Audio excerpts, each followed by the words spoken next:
নমস্কাৰ। মই আজি ভাতকেৰেলা পুৰ বনাবলৈ লৈছোঁ।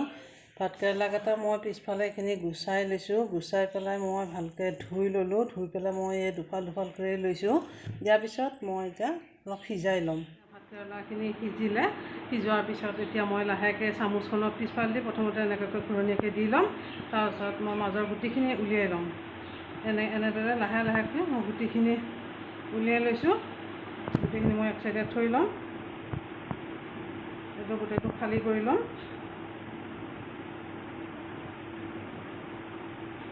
দেখিছে, ঠিক এনেকুৱা কৰি মই গোটেইখিনি গুটি উলিয়াই ল'লোঁ। ইয়াতে মই এনেকৈ কৰি গুটিখিনি উলিয়াই ল'ম। আৰু ইয়াৰ কাৰণে মই গুটিখিনি উলিয়াই পেলাই মই ছাইডত থৈ ল'ম। লৈ পেলাই ইয়াৰ কাৰণে মোক লাগিব, মই এই জিৰা গুড়ি আনিছোঁ, হালধি, নিমখ, নহৰু অকণমান থেতেলি আনিছোঁ, শুকান জলকীয়া 2টা আৰু পিঁয়াজ 2টা। মই এইখিনিৰে এই ভাতকেৰেলা পুৰটো বনাবলৈ ল'ম। মই গোটেইখিনি ভাতকেৰেলাৰে ভিতৰৰ গুটিখিনি উলিয়াই পেলাই মই ধুনীয়াকৈ ঠিক কৰি ল'লোঁ। আৰু এতিয়া মই ইয়াতে কি কৰিম, এই 2টা কেঁচা পিঁয়াজ কাটি লৈছিলোঁ আৰু এয়া জিৰা গুড়ি, এই অকণমান নহৰু, নিমখ, শুকান জলকীয়া, হালধি, মই এই গোটেইকেইটা মিশ্ৰণ একেলগে মিহল কৰি অকণমান মই ৰঙচুৱাকৈ ভাজি ল'ম, যাতে পিঁয়াজৰ পানীটো শুকাই যায়। তাৰ কাৰণে মই গোটেইকেইটা একেলগে ভাজি ল'ম। মই ভাজি ল'লোঁ পিঁয়াজ, জলকীয়া, নহৰু, এইখিনি মই ভাজি পেলাই বাতিটোত থৈ ল'লোঁ। তাৰপিছত মই এতিয়া এইখিনি বেচন লৈছোঁ। বেচনটো মই অকণমান ইয়াত নিমখ দিম, আৰু এই ভাতকেৰেলাখিনিতো মই সোৱাদ অনুযায়ী অকণমান নিমখ দি ল'লোঁ।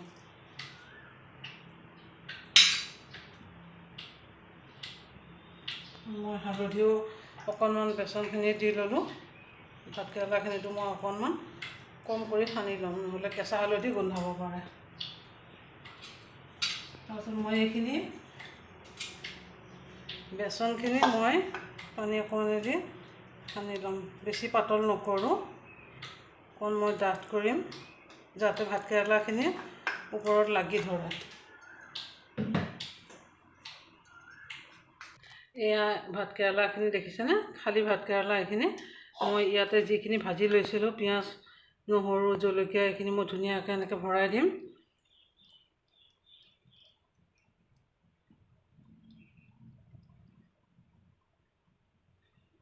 এনেকৈ মই ভৰাই দিম।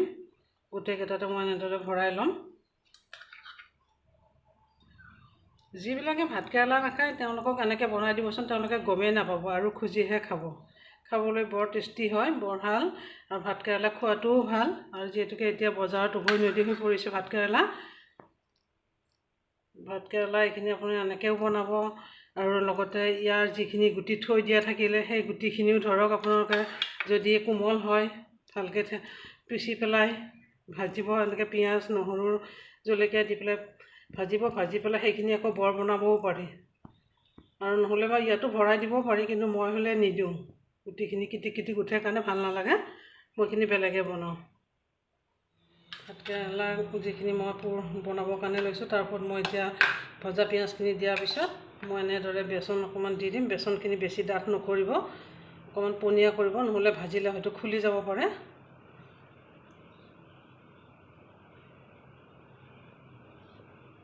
এনেদৰে দি ইচ্ছা কৰিলে পিছফালেও দি দিব পাৰে।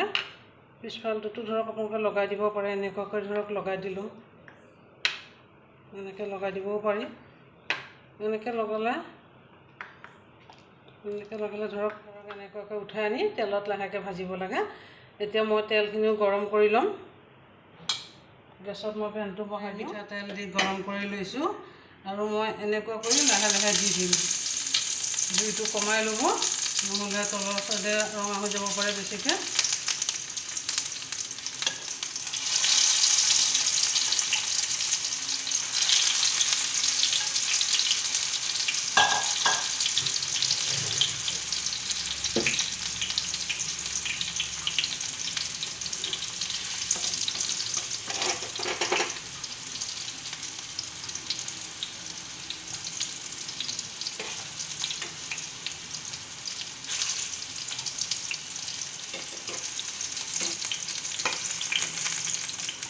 আলহী আহিলে এনেকৈ বনাবচোন,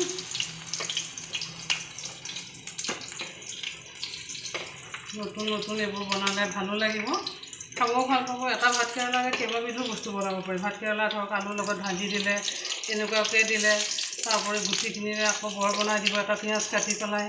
বহুতে বাৰু বনায়েই, তথাপিও যিসকলে বনোৱা নাই তেওঁলোককো কৈছোঁ। এয়া দেখিছেনে, এইটো মই পিছফালে লগাই দিছিলোঁ আৰু বাকী এইকেইটা মই লগোৱা নাছিলোঁ।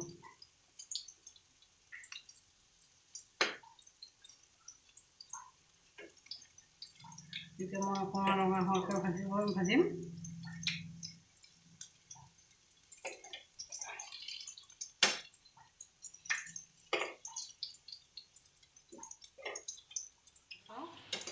ৰং উঠি আহিছে, মই এতিয়া নমাম। আপোনালোকে যদি বেচন নাথাকে চাউলৰ গুড়িও দিব পাৰিব, সেইটোলৈ একো কথা নাই। বেচনেই হওক বা চাউলৰ গুড়িয়েই হওক, ওপৰত যিখিনি লেপ দিবৰ কাৰণে। মই কিন্তু বেচন দিছোঁ, মোৰ ঘৰত বেচন আছিলে কাৰণে। এয়া মই এতিয়া নমাম।